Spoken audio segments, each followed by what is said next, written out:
लाठीचार्ज गरेको छ। र हेर्नुहोस् यसरी भित्रबाट लुटपाट गरेर बाहिर निस्कँदै गरेकाहरूलाई हाटबटिनको सेक्युरिटी गार्डले लाठीले हानेको छ।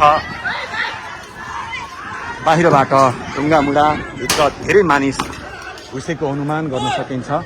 यो हुनु पक्कै पनि राम्रो होइन। फ्रिज लिएर हिँड्दैछन्। ल हेर्नुहोस् आइसक्रिमको डिप फ्रिज तानेर आन्दोलनकारीहरू अगाडि बढ्दै गरेको यो दृश्य हामीले देखाएका छौँ। हामीले फ्रिजभित्र भएको आइसक्रिम खोसाखोस भइराखेको अवस्था छ। निकै नै आतंकित अवस्था छ। मान्छे धेरै घाइते छन्। भित्र छिरेकाहरू यसरी सामान बोकेर हातमा सामान बोकेर बाहिरिँदै गरेको दृश्य हामीले देखाइरहेका छौँ। क्रेटका क्रेट फलफुल बाहिर निकालेर आन्दोलनकारीहरू फलफुल खाँदैछन्। यसले पक्कै पनि बङ्गलादेशको झल्को दिएको छ, विदेशको झल्को दिएको छ। स्वागतका लागि राखिएको यो घडा हेर्नुहोस् मेन सडकमा फालिएको छ।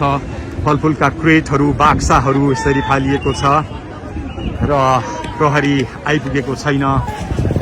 शोकेसहरू यसरी तोडफोड भइराखेको अवस्था छ। यो कोटेश्वरको हाटबटि हेर्नुहोस् फलफुलहरू यहाँ देख्न सकिन्छ। मानिसहरू सामान बोक्दै भाग्दै दौडिँदै गरेको अवस्था देख्न सकिन्छ। साँच्चै बङ्गलादेशको झल्को यति बेला कोटेश्वरको हाटबटिमा देख्न सकिन्छ। दर्शकवृन्द आगो लगाइदिए भनेर यहाँ आन्दोलनकारीहरू कराइरहेका छन्। माथि ढुङ्गा प्रहार भइराखेको छ। यो कोटेश्वरको हाटबटिनीको दृश्य हो दर्शकवृन्द। सोच्दै नसोचेको अप्रिय अवस्था। प्रहरी अहिलेसम्म भाटपटिनीमा आइपुग्न सकेको छैन। पार्किङमा राखिएको गाडी यस्तो अवस्था छ। फलफुल यत्रतत्र सर्वत्र देख्न सकिन्छ। हेर्नुहोस् अगाडिपट्टि थुप्रो मात्रामा क्रोशित युवाहरू आन्दोलनकारीहरूको उपस्थिति देख्न सकिन्छ। प्रहरी लगभग निष्क्रिय अवस्थामा प्रहरीले यो क्षेत्रलाई आफ्नो नियन्त्रणमा राख्न सकेको छैन। प्रहरीले नियन्त्रण गुमाएको अवस्थामा स्याउ सुन्तलाले हाटबटिनीमाथि आक्रमण भइराखेको छ। अहिलेको अवस्था निकै नै गम्भीर छ, भयावह अवस्था छ। आश्चर्य लाग्यो दर्शकवृन्द, आश्चर्य लाग्दो दृश्य हामी तपाईँलाई देखाइरहेका छौँ। कोटेश्वरको हाटबटिनीमा कोही बियर बोकेर निस्किएका छन्, कोही हुस्की बोकेर निस्किएका छन्, कोही फलफुल बोकेर निस्किएका छन्। अकल्पनीय दृश्य हामी देखिरहेका छौँ। ल हेर्नुहोस् रुसलान भुड्का बोकेर हिँडिरहेका छन्, फलफुल बोकेर हिँडिरहेका छन्। ओहो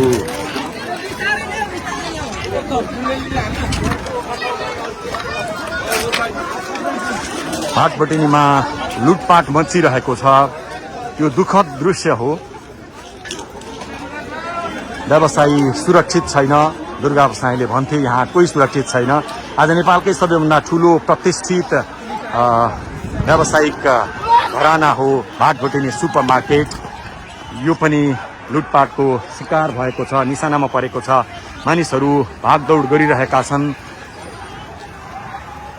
यसले निकै गम्भीर सङ्केत गरेको छ।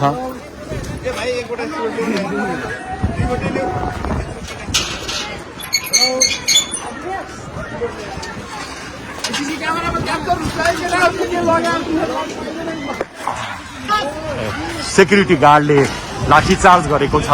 र हेर्नुहोस् यसरी भित्रबाट लुटपाट गरेर बाहिर निस्कँदै गरेकाहरूलाई हाटबटिनको सेक्युरिटी गार्डले लाठीले हानेको छ। बाहिरबाट ढुङ्गामुढा भित्र धेरै मानिस घुसेको अनुमान गर्न सकिन्छ।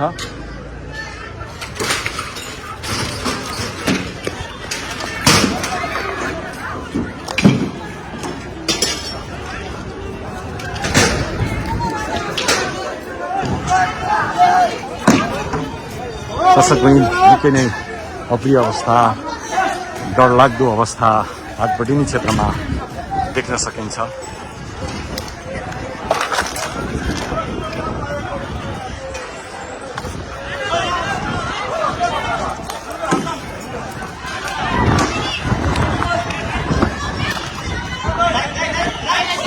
महँगो गाडी पजेरो फुटेको छ।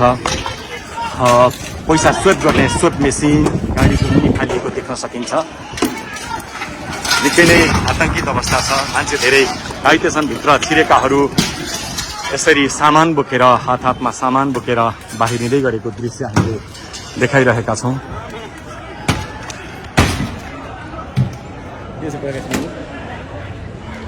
कोटेश्वरको भाटपटिनीमा यस्तो अप्रिय घटना हुन्छ कसैले अनुमान गरेका थिएनन्। आन्दोलनकारीको जत्था भाटपटिनीभित्र प्रवेश गरिसके पछाडि यति बेला अप्रिय अवस्था बनेको हो।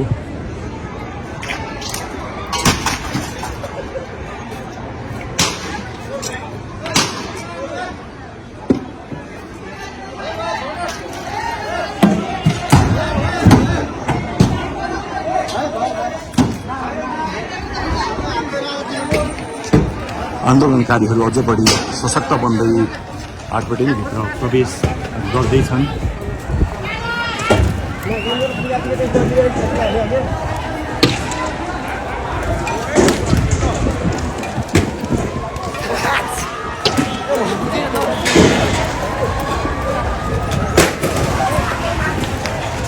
भागदौड मचिएको छ।